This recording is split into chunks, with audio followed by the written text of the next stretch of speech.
Hello viewers and students, आज इस नई क्लास नई वीडियो में बहुत बहुत स्वागत है। आज आपको इमरान सर की जगह मैं पढ़ाने वाली हूँ, इसीलिए चलो देखते हैं आज हम कि क्या पढ़ने वाले हैं। सबसे पहले हम देखते हैं कि पृथ्वी की आंतरिक संरचना के स्रोत क्या हैं। क्या आप जानते हो कि पृथ्वी की आंतरिक संरचना कैसी है, या फिर उसको आपने अपनी आँखों से देखा है या फिर कहीं गड्ढा खोद के देखा है? ऐसे कुछ भी पता नहीं चलता है कि हम पृथ्वी के ऊपर रह रहे हैं। ऊपरी सतह के बारे में जानते हैं कि हाँ, पेड़ पौधे हैं, जीव जंतु हैं, पशु पक्षी हैं, सब कुछ है। लेकिन पृथ्वी के अंदर यानी कि आंतरिक संरचना जो है उसके अंदर क्या पाया जाता है, उसके बारे में आप भी नहीं जानते और मैं भी नहीं जानती। चलो अब जानते हैं अपन कि पृथ्वी की आंतरिक संरचना होती क्या है। कि पृथ्वी की आंतरिक जो संरचना है उसको बहुत सारे भूगोलवेताओं ने अपने अपने हिसाब से अलग अलग कैटेगरीज में बांटा है। तो सबसे पहले हम देखते हैं अप्राकृतिक स्रोत। तो अप्राकृतिक स्रोत के अंतर्गत आते हैं जिसको हम देख नहीं पाते, जैसे है घनत्व, दबाव और तापमान।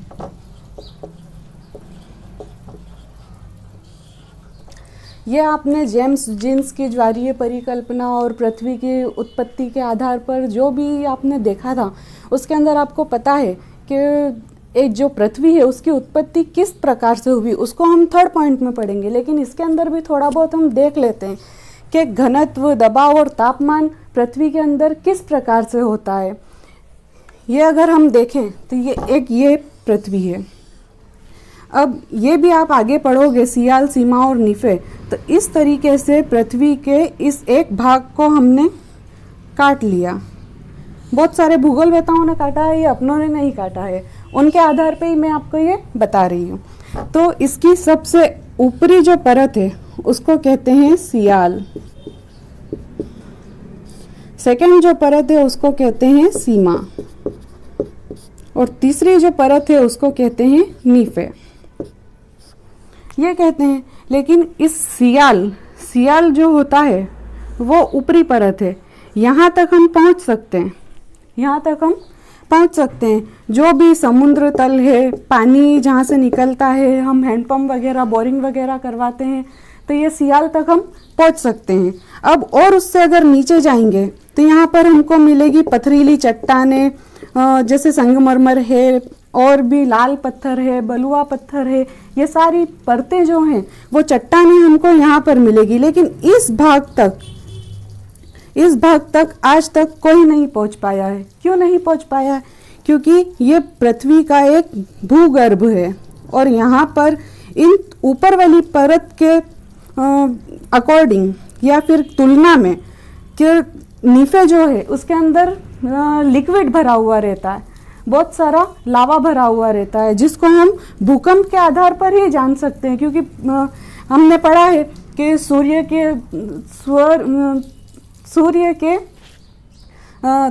सूर्य से एक टुकड़ा अलग हुआ, और टुकड़ा अलग होने से ही हमारी पृथ्वी बनी है। तो जो सूर्य के अंदर लावा पाया जाता है, गर्माहट पाई जाती है, उतनी के उतनी ही गर्माहट और लावा हमारी पृथ्वी के अंदर भी पाया जाता है। और वो कौन से भाग में पाया जाता है? नीफे के अंदर पाया जाता है। तो ये हो गया। और तापमान सबसे ज़्यादा हम कहाँ पाएंगे? नीफे के अंदर। यहीं पर हमको पेट्रोलियम वगैरह सब भी प्राप्त होते हैं वो, और तापमान भी सबसे अधिक यहीं पर प्राप्त होता है। और अगर हम इसकी ऊपर वाली परत को लें, सियाल को, तो यहाँ से अगर हम मिट्टी को तोलेंगे, इस परत की मिट्टी को तोलेंगे, तो वो मिट्टी हमको हमेशा हल्की मिलेगी। हल्की मिलेगी किसकी तुलना में? सियाल की तुलना में, सीमा की तुलना में। कि सियाल की जो मिट्टी है वो हमेशा हमको मिलेगी घनत्व के आधार पर हल्की। और देखें सीमा, सियाल के नीचे जब हम जाते हैं तो हमको जो मिट्टी मिलेगी वो थोड़ी बहुत दलदली मिलेगी, भूरी कलर की मिलेगी और भारी मिलेगी। तो इन सब के आधार पर जो हमारे भूगोलवेता हैं उन्होंने प्राकृतिक स्रोत के आधार पर, घनत्व, दबाव और तापमान के आधार पर इन सब चीज़ों के बारे में पृथ्वी की आंतरिक संरचना को बताया है। अब हम देखते हैं सेकंड। सेकंड है प्राकृतिक स्रोत। प्राकृतिक स्रोत के अंदर क्या आ जाएगा? ज्वालामुखी, ज्वालामुखी। और क्या आ जाएगा? भूकंप, भूकंप विज्ञान। ये दोनों चीजें आ जाएगी इसके अंदर। प्राकृतिक स्रोत में ज्वालामुखी उद्गार और भूकंप विज्ञान। अब ये भी अगर हम पीछे पास्ट में जाएं तो आपको सर ने बताया है कि पृथ्वी की उत्पत्ति किस प्रकार से हुई है, और अगर हम इसके अंदर वाले भाग को देखना चाहें तो फिर से हम पृथ्वी लेते हैं। अब ये है हमारी पृथ्वी। अब पृथ्वी के ऊपर जो सतह है, सतह के ऊपर क्या आप भूकंप को देख सकते हैं? देख सकते हैं। क्यों देख सकते हैं? क्योंकि भूकंप जब आता है तो बहुत सारी तबाही मचाता है, उथल पुथल हो जाती है पूरी पृथ्वी में, इसकी प्लेटें सरकने लग जाती है एक के ऊपर एक, कहीं तो यहाँ पर दरारें भी बन जाती है। जितने भी ऊपर मटेरियल होते हैं, पेड़ पौधे वगैरह होते हैं, सारे भूगर्भ के अंदर दब जाते हैं। इसी से हमको कोयला वगैरह प्राप्त होता है। और देखें हम ज्वालामुखी, तो ज्वालामुखी अभी मैंने थोड़ी देर पहले आपको बताया था कि जो नीफे है पृथ्वी की, भूगर्भ नीफे, तो यहाँ जब दबाव ज़्यादा उत्पन्न होता है तो दबाव उत्पन्न होने के कारण यहाँ का जो लावा है वो फटकर ऊपर आने लग जाता है। तो दरारों के माध्यम से ये ऊपर आने लग जाता है, तो यहाँ से बहुत सारा मटेरियल लावा निकलने लग जाता है जो गर्माहट भरा होता है। तो प्राकृतिक स्रोत के आधार पर हम ज्वालामुखी उद्गार और भूकंप विज्ञान के आधार पर पृथ्वी की आंतरिक संरचना को समझ सकते हैं। अब हम तीसरा देखते हैं आगे, पृथ्वी की उत्पत्ति से संबंधित सिद्धांतों के साक्ष्य। तो जेम्स की परिकल्पना जो थी उसने क्या बताया था कि सूर्य से कोई विस्फोट हुआ सूर्य में, और सूर्य का ही एक भाग अलग हुआ, और उस भाग के अलग होने के कारण हमारा पूरा सौरमंडल बना, सौरमंडल के अंदर ही पृथ्वी भी बनी। तो इसीलिए सूर्य की जो गर्माहट है वो हमारी पृथ्वी के गर्भ में भी मिलती है। उसके अलावा हमने देखा था बिग बैंग थ्योरी या बिग बैंग सिद्धांत, बिग बैंग सिद्धांत के अंतर्गत भी हमने पृथ्वी की उत्पत्ति पढ़ी है। तो अब हम देखते हैं एक एक करके आगे। अब सबसे पहले हम देखेंगे प्राकृतिक स्रोत। हाँ, तो अब हम आगे देखते हैं। अब प्राकृतिक स्रोत में सबसे पहले है घनत्व। तो घनत्व हम कहते किसे हैं वो हम देखते हैं कि घनत्व होता है एक किसी भी वस्तु के द्रव्यमान की जो मात्रा होती है, यानी कि वो कोई भी वस्तु हो, क्षेत्रफल के आधार पर या द्रव्यमान के आधार पर या भार के आधार पर कितनी जगह घेर रही है और किस तरह से सजी हुई है या ठोस रूप में एक दूसरे से बंधी हुई है, तो उसको घनत्व कहते हैं। अब इस घनत्व को सबसे पहले हम देखते हैं क्या होता है कि पृथ्वी का औसत घनत्व 5.5 के लगभग होता है। पृथ्वी का जो औसत घनत्व होता है वो 5.5 के लगभग होता है। और इसका पता हमको किस तरह से लगा, तो 1950 में सैटेलाइट के माध्यम से, 1950 में सैटेलाइट के माध्यम से हमने ये पता लगाया है कि पृथ्वी का औसत घनत्व कितना होता है, 5.5 होता है। पृथ्वी का ऊपरी भाग परतदार शैलों का बना है जिसकी औसत मोटाई 1 किलोमीटर से कई किलोमीटर तक पाई जाती है। कि अभी मैंने बताया था कि बहुत सारी परतदार शैलें होती है, सियाल, सीमा, नीफे, ये सारी हमने पढ़ी। अब सियाल में जो ऊपर होती है तो ऊपर भाग से भी तो हम बहुत सारी तरह की मिट्टी मिल सकती है हमको। सबसे ऊपर देखें तो हम काली मिट्टी होती है, उसके नीचे जाएं थोड़ी सी तो लाल मिट्टी होती है, और उसके नीचे अगर हम जाएंगे ज़्यादा खुदाई के अंदर तो हमको कौन सी मिट्टी मिलेगी, सफ़ेद मिट्टी मिलेगी। और उसके नीचे अगर हम जाएं या फिर हम खदानों में देखते हैं कि पत्थर मिलते हैं, शैलें मिलती है, जो घर में लगाने वाले मार्बल मिलते हैं, तो ये सब मिलकर एक पृथ्वी का पूरा गोला बना हुआ है कि परतदार शैलें होती है उसके अंदर अंतर्गत। पानी भी होता है, पत्थर भी होते हैं, कोयला भी होता है, पेट्रोलियम भी होता है, गैस भी होती है, बहुत सारी मात्राएं होती है। तो परतदार शैलों का बना होता है और घनत्व कितना होता है 5.5 के लगभग होता है। ये 1 किलोमीटर से कई किलोमीटर तक, यानी कि इसकी कोई भी इकाई नहीं मापी जा सकती कि उसके अंदर तक कितने किलोमीटर तक कौन सी शेल पाई जाती है या कौन सी परत पाई जाती है, जिसको हम आंखों से नहीं देख सकते हैं। अब आगे देखते हैं, परतदार शेलों के नीचे रवेदार चट्टान की परत पाई जाती है। अब रवेदार चट्टान क्या होती है? क्या होती है रवेदार चट्टान? जिस तरीके से अगर हम चाहें तो जो कच्चा पत्थर होता है, कच्चा पत्थर जिसको आसानी से हम तोड़ सकते हैं, अब जैसे बड़े बड़े पत्थर जो आते हैं जिससे कंक्रीट वगैरह बनती है, उस पत्थर को तो हम आसानी से तोड़ नहीं सकते हैं, लेकिन जो रवेदार पत्थर होता है वो आसानी से टूट जाता है, जो वाइट मिट्टी की तरह ही होता है और वाइट सफ़ेद रंग का ही ज़्यादातर देखने को मिलता है। बहुत सी जगह हैंडपम्प वगैरह खुदे होंगे तो वहाँ जाकर आपने भी देखा होगा कि वो रवेदार पत्थर जो होते हैं वो आसानी से टूट सकते हैं और कच्चे होते हैं। इन चट्टानों का कहीं कहीं घनत्व 3.0 से 3.5 तक हमको मिलता है। धरातल का घनत्व 2.6 से 3.3 ग्राम सेंटीमीटर क्यूब होता है। ये इसकी एक इकाई होती है, ग्राम सेंटीमीटर क्यूब। केंद्र का घनत्व, यानी कि अगर बहुत सारी परत है तो हमने देख ली है, लेकिन उसके केंद्र में जब जाएंगे तो केंद्र का घनत्व कितना होगा, सर्वाधिक कितना हो सकता है, तो वो हो सकता है 11 ग्राम सेंटीमीटर क्यूब। अब हम आगे देखते हैं। हाँ स्टूडेंट, अब हम देखते हैं दबाव। घनत्व के बाद दबाव। दबाव हम किसको कह सकते हैं कि किसी भी चीज़ के ऊपर अगर कोई भारी वस्तु रख दी जाए तो नीचे वाली वस्तु पर क्या आ जाएगा, दबाव आ जाएगा। और दबाव किस पर डिपेंड करता है, घनत्व पर। घनत्व यानी कि उसका भार, भार के आधार पर ही दबाव का वजूद है, वरना कोई वजूद नहीं है उसका।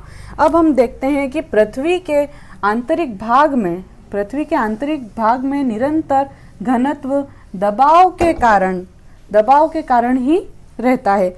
जिस तरह से हमने देखा कि क्रस्ट, मेंटल और कोर, तो ये ऊपर वाला जो भार है, पृथ्वी के सियाल का जो भार है वो किस पर पड़ रहा है, सीमा पर पड़ रहा है।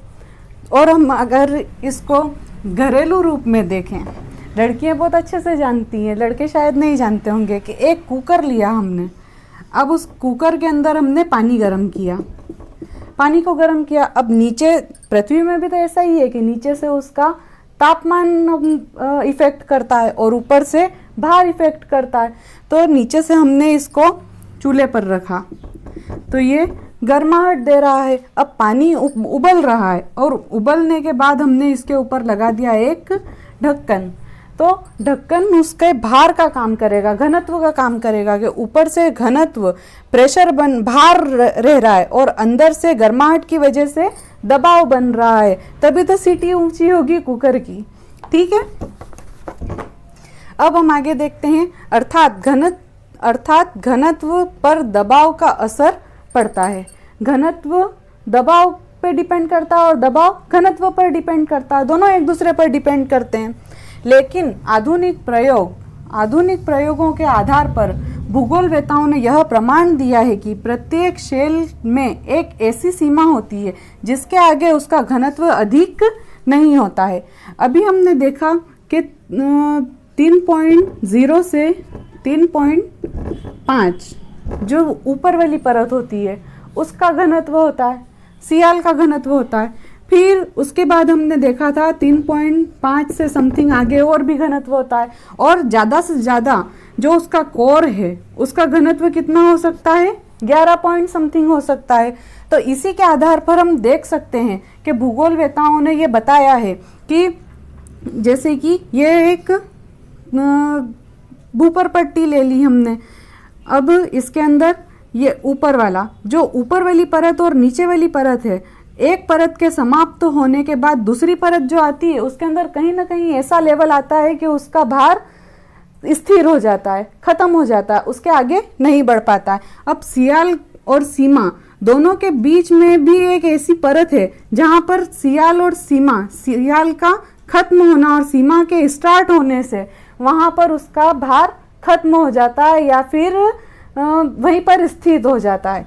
फिर घनत्व खत्म हो जाता है। उसके आगे भी हमने फिर देखा कि जहाँ से सीमा स्टार्ट हो रही है और नीफे तक जा रही है, तो सियाल और सीमा के बीच में एक ऐसा घनत्व है और सीमा और नीफे के बीच में भी एक ऐसा ही घनत्व है कि जहाँ पर जाकर उसका घनत्व खत्म हो जाता है। फिर हम आगे देखते हैं कि अतः हम कह सकते हैं कि कोर धातु का बना है। अब धातु का बना हुआ है तो उससे भारी तो कोई वस्तु हो ही नहीं सकती, और यहाँ पर लिक्विड भरा हुआ है, लिक्विड है, और बीच में जो उसका केंद्र है वो किसका बना हुआ है? धातु का बना हुआ है। इसलिए वहाँ वो ठोस होता है और इसलिए वहाँ पर जाकर ये सारे जो हैं घनत्व वो सब स्थिर हो जाते हैं, और हम कह सकते हैं कि जो दबाव है वो किस पर आधारित होता है? घनत्व पर आधारित होता है। अब देखते हैं आगे। हाँ स्टूडेंट, अब हम देखते हैं तापमान। तापमान क्या होता है?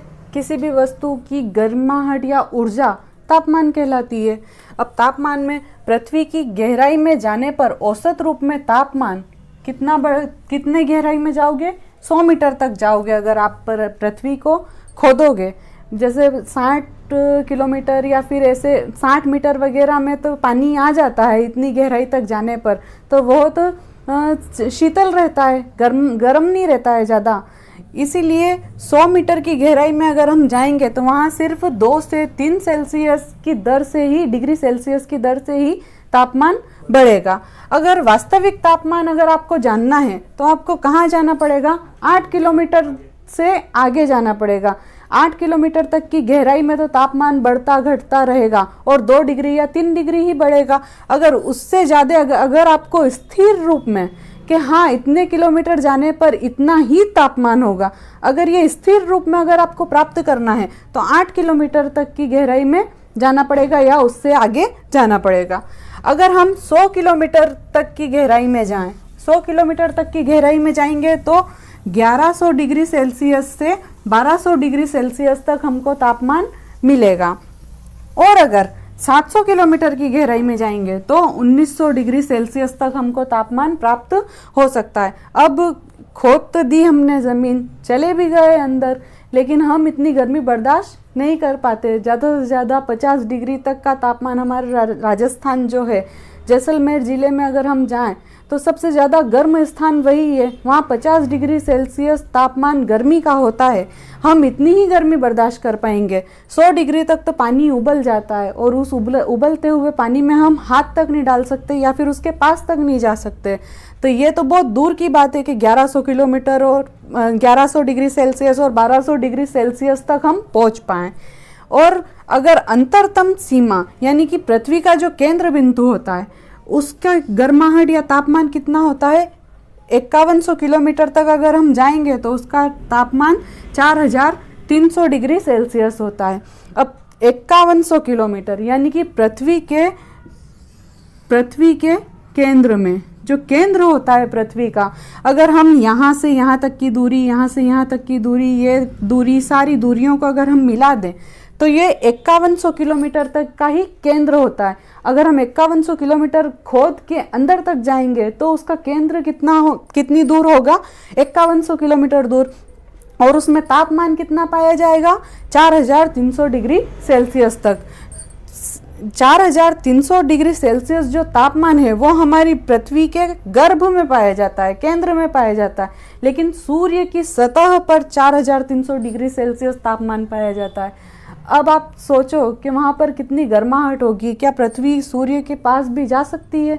नहीं जा सकती। कोई भी ग्रह उसके पास तक नहीं जा सकता क्योंकि वो उसकी दूरी तक ही उससे जलकर खत्म हो जाएगा, उसके पास नहीं जा सकते। अब देखते हैं आगे। हाँ स्टूडेंट्स, अब हम देखते हैं तीसरा, आपका दूसरा पॉइंट डाल देते हैं, इसको है तीसरा। वैसे अभी इससे पहले आपने मैडम की क्लास को देखा, समझा। इसमें पहला पॉइंट उन्होंने आपको समझा दिया है कि अप्राकृतिक जो कारक कौन कौन से हैं जिसके आधार पर हम बोल सकते हैं कि पृथ्वी की जो भूगर्भ है उसमें क्या क्या पाया जाता है, किस प्रकार पाया जाता है। 3 रूपों में बांटा गया है। 3 में से एक प्रकार आप पढ़ चुके हैं, कौन सा? अप्राकृतिक, दबाव, प्रेशर, तापमान, घनत्व, ये आप पढ़ चुके हैं। तो आई होप आपको मैडम ने जो पढ़ाया वो समझ आया होगा। अच्छा लगा हो तो कमेंट जरूर करना, मैसेज जरूर करना कि हाँ सर मैडम ने अच्छा पढ़ाया। अगर बाय चांस आपको वो समझ में कोई दिक्कत हुई हो तो आप मुझे बोलना, तो मैं आपको उसको दोहरा दूंगा, वापस समझा दूंगा। तो अब हम चलते हैं दूसरे पॉइंट की ओर कि पृथ्वी से संबंधित जो अलग अलग सिद्धांत दिए हैं, उत्पत्ति से संबंधित जो सिद्धांत दिए गए हैं उसके आधार पर हम कैसे पता लगा सकते हैं कि पृथ्वी के भूगर्भ में क्या है, यानी कि पृथ्वी के जो आंतरिक भाग है उसमें क्या पाया जाता है। तो चलो देखते हैं। तो देखें, विभिन्न विद्वानों ने पृथ्वी की उत्पत्ति से संबंधित अलग अलग मत प्रस्तुत किए हैं या सिद्धांत प्रस्तुत किए हैं, जिसमें मूल रूप में उन्होंने क्या बोला है, या तो पृथ्वी ठोस रूप से विकसित हुई है, या पृथ्वी वायवीय रूप में विकसित हुई, या पृथ्वी तरल रूप में। अब देखो, जिस भी विद्वान या जो भी विद्वान बोलेगा उसने बोल दिया अगर मूल रूप से वो है ठोस रूप में पृथ्वी विकसित हुई या उसका उत्पत्ति हुई, तो जो भूगर्भ है वहां पर भी वो ठोस भाग पाया जाएगा। या अगर किसी ने बोल दिया कि वायवीय है तो वो वायवीय पृथ्वी के भूगर्भ में पाया जाएगा। या उसने बोल दिया किसी ने कि तरल रूप में पृथ्वी विकसित है, तो पृथ्वी का भूगर्भ भी कैसा होना चाहिए, तरल रूप में होना चाहिए। जैसे कि मैंने आपको पहले बताया कि पृथ्वी से जो सूर्य है, सूर्य से निकली निहारिका परिकल्पना के आधार पर हमारी पृथ्वी का निर्माण हुआ। सिगार की आकृति थी, फिलामेंट था, 8 ग्रहों का निर्माण हुआ, उसमें पृथ्वी का भी निर्माण हुआ। तो जो तत्व सूर्य में पाए जाते हैं वही के वही कहाँ पाए जाने चाहिए, पृथ्वी के भूगर्भ में पाए जाने चाहिए।